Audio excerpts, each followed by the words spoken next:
Well, no doubt many of you are wondering why the speaker is so old. Well, the answer is obvious. He hasn't died yet. And why was the speaker chosen? Well, I don't know that either. I like to think that the development department had nothing to do with it.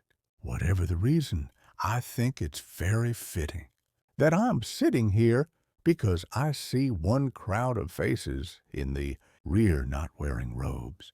And I know, from having educated an army of descendants, who really deserves a lot of the honors that are being given to the people up here in front, the sacrifice and the wisdom and the value transfer that come from one generation to the next can never be underrated. And that gave me enormous pleasure as I looked at this sea of Asian faces to my left.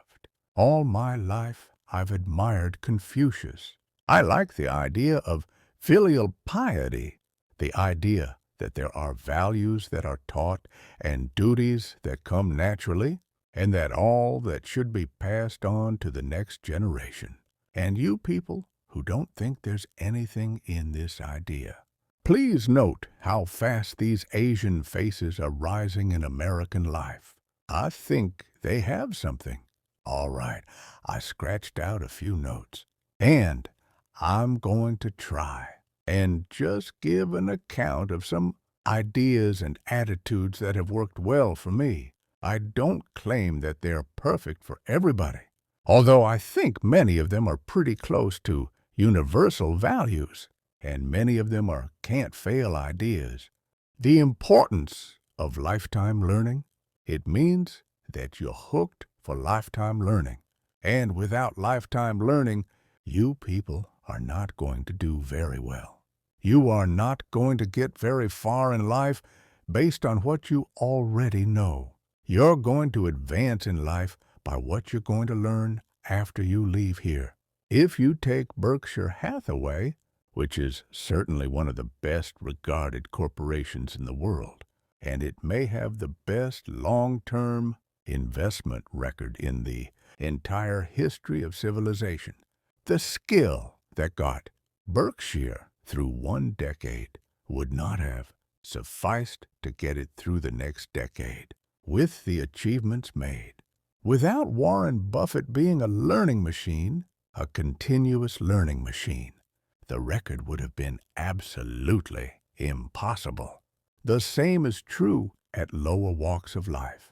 I constantly see people rise in life who are not the smartest, sometimes not even the most diligent, but they are learning machines. They go to bed every night a little wiser than they were when they got up, and boy, does that habit help, particularly when you have a long run ahead of you. Alfred North Whitehead said at one time that the rapid advance of civilization came only when man invented the method of invention. Of course, he was referring to the huge growth of GDP per capita and all the other good things that we now take for granted, which happened just started a few hundred years ago. And before that, all was stasis. So, if civilization can progress only when it invents the method of invention, you can progress only when you learn the method of learning. I was very lucky. I came to law school having learned the method of learning, and nothing has served me better in my long life than continuous learning.